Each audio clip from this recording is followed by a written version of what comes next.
times, their equipment told them that the British had no operational radar. They thought the towers might have been some forms of civilian aircraft landing system. Hitler and Goering were delighted. They now felt that when the war came, the Battle of Britain was as good as won. Goering was entirely dismissive of what he called these radio installations. You don't fight a war with radio installations, you fight them with bombers.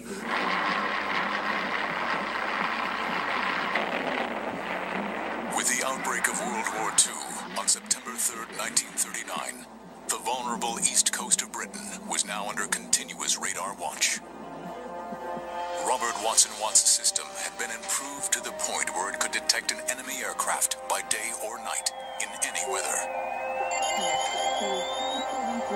It was only 4 years since their first experiment in an English meadow.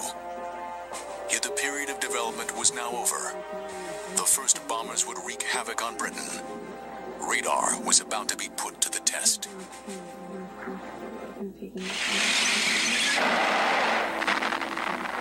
With the outbreak of World War II, the world held its breath as Hitler's army swept over Europe. Only the narrow English Channel stood between Britain and total defeat. Hitler's plan to invade England depended on his Luftwaffe taking control of the skies. Hermann Goering boasted that his Air Force would smash the RAF fighters within a month.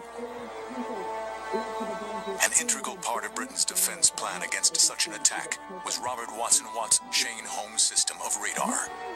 But with nearly every man in Britain involved in essential war work, a way of manning these radar stations had to be found. The solution was simple. They would be staffed almost exclusively by WAAFs, the Women's Auxiliary Air Force. These women, some as young as 18, were among the first frontline women used in war. I was interviewed by a WAAF officer. I'd never seen a WAAF officer in a uniform before because there were not any uniform for us. Of course, she'd bought her own. And I thought, oh, if I wear one like that, it'd be all right. We were all volunteers, I must say. Creme de la creme, of course. We had 2 Canadian girls. There were some very, very nice girls there. Trained in the new use of radar and plotting room procedure, these women would hold the balance of the battle for Britain in their hands. Speed in getting their information to Fighter Command Headquarters was paramount. A fighter plane needed 13 minutes to reach its operational height. A German bomber could cross the English Channel in only 5 minutes. With the 20-minute warning radar could give, there was almost no room for error. The fighter room commander needed exact information as to height, number, and position of where the bombers would be. He could then decide which squadrons of fighters should scramble to meet the enemy. The gathering of this vital information fell to the women in the radar and filter rooms. When a radar station spotted a contact on their screens, they telephoned this information to the filter room. Here, around a large-scale map of the British coastline, stood the WAAF filter plotters. As each radar contact was phoned in, they placed colored discs on the map to indicate the position of the contact. One of the problems of the early radar stations, the Chain Home stations, is that they were not very accurate. They had the shortcoming that you got a plot on an incoming aircraft. Its observed position was not its true position. Its observed height was not its true height. So we had a process of calibration. This was the job of the filter officers. These recently recruited scientists would assess the counters on the table and then decide whether the information from other stations related to the same aircraft. If they did, they would replace the counters with a rectangular marker. An arrow was then added to show the direction of the contact. With all these officers and plotters shuffling counters round the table, it resembled a frenzied children's game and was known as Mad Ludo. You were hit by noise and heat and bedlam. So it was very noisy, very, very hectic. On a viewing gantry above above the table, a WAF was listening to Fighter Command Headquarters. It was her job to monitor the movement of friendly aircraft from radio messages. If the plot on the table matched the track of friendly aircraft, she would illuminate the plot with the letter F for friend from a light gun. The other tracks would be marked with the letter H for hostile. Once the filter officer saw the letter H, he would immediately inform the fighter command room, giving them position, height, and direction of the German bombers. Britain was vastly outnumbered in terms of planes, and it couldn't afford to keep flights aloft at all times just waiting for an attack to come. It had to husband its resources in some way, and this was the key, this integration into a command and control system that got the right planes to the right spot. As the summer of 1940 approached, Goering was poised to unleash the might of his Luftwaffe against Britain.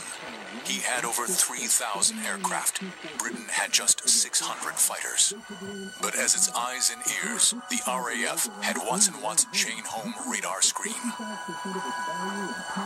Throughout the buildup of the battle for Britain, Wolfgang Martini, the Luftwaffe head of signals, had become convinced the masts dotting Britain's coast were much more than aircraft landing towers.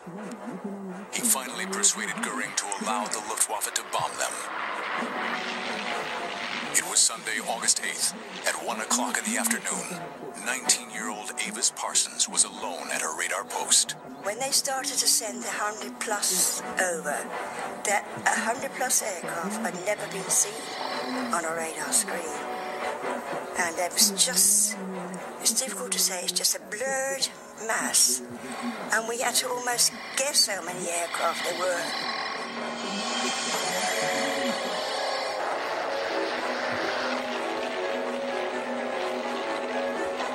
Suddenly, the telephone rang, and it was the sergeant saying, "Duck," which meant take cover.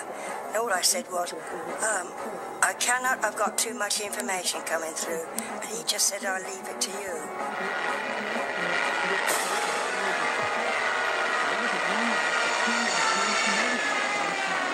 The most uncanny noises, these aircraft, and they started diving. And the Stuka shrieks, and it makes the most blood-curdling sound. And then there's the shriek of the bomb, of course, as it drops. Carried on, I don't know quite how long it was at all, until the line went dead. For her gallantry in staying at her radar post throughout the bombing, Avis Parsons was awarded one of Britain's highest honors, the Military Medal. I received it from the King at Buckingham Palace, and he decorated 306 people that morning, only 3 women. Of all the radar stations bombed, just one was temporarily put out of action. Goering was so convinced that Britain did not have radar that he never ordered his bombers to attack the radar masts again. It was to be his greatest blunder and would have enormous consequences for the Battle of Britain. Britain had her back to the wall as wave after wave of German bombers launched a barrage of terrifying attacks.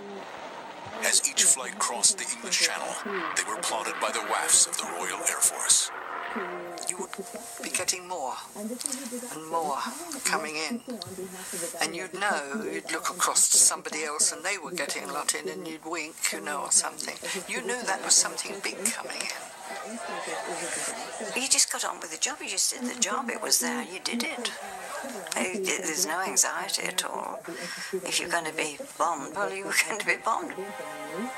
Sometimes, as they plotted the Luftwaffe, these women knew that the bombers were headed for their hometowns. You thought of houses and roads and people. And if your house had been very badly damaged in bombing, you knew what was coming to somebody. All you could do was pray.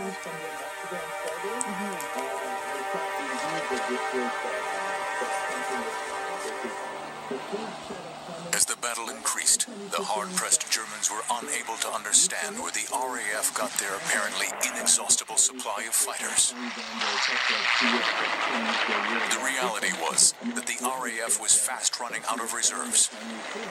Had the Luftwaffe continued to bomb the RAF airfields for just a few more days, the British might have lost the battle. But radar made them appear so much stronger than they actually were. By the end of September 1940, the battle for Britain was over. Goering's mighty Luftwaffe had failed to win mastery of the skies over Britain. He had lost over 1,200 aircraft, and the Luftwaffe would never bomb Britain by daylight again. I think that one intelligence failure of the Graf Zeppelin mission cost Goering the Battle of Britain. That's my opinion. And had we lost the Battle of Britain, what would have been the consequences? Radar had helped to save Britain, but it was just one victory in the battle to defeat Nazi Germany. If radar was to win the war, then Britain needed help. That would come from the colossal technological expertise of America. Radar would be pushed to its very limits in the battle for the Pacific.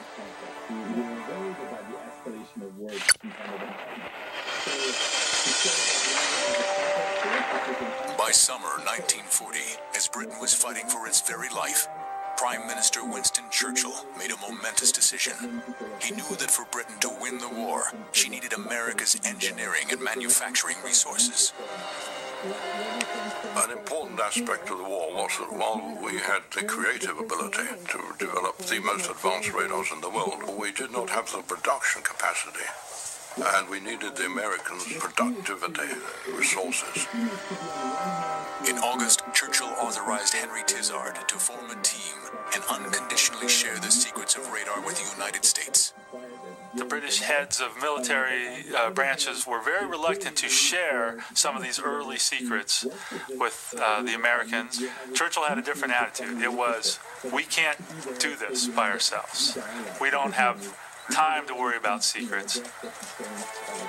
Among the papers and plans of this highly secret mission was something that would forever change the course of the war, the cavity magnetron. Invented by two British scientists, this device greatly magnified the radar signal and could track objects that early radar could never do.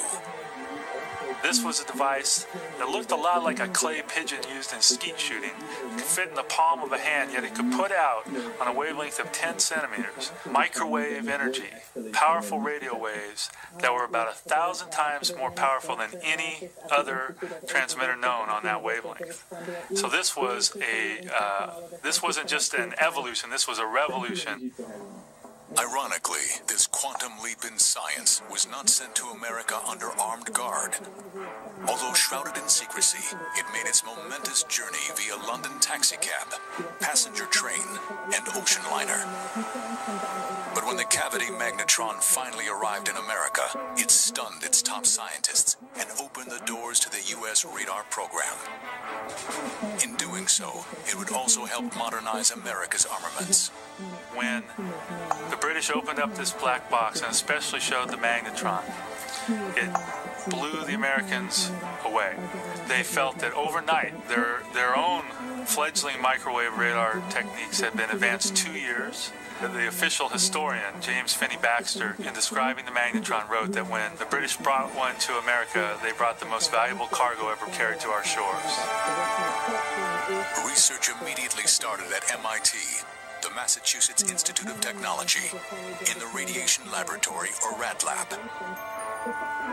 RadLab enlisted the best and brightest minds that America could offer.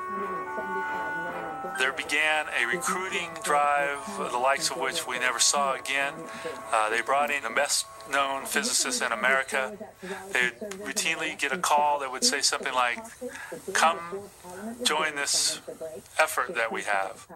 I was recruited by telephone at the end of 1940 with an encouragement that suggested that maybe the draft board would look favorably upon me if I were working in a technical field.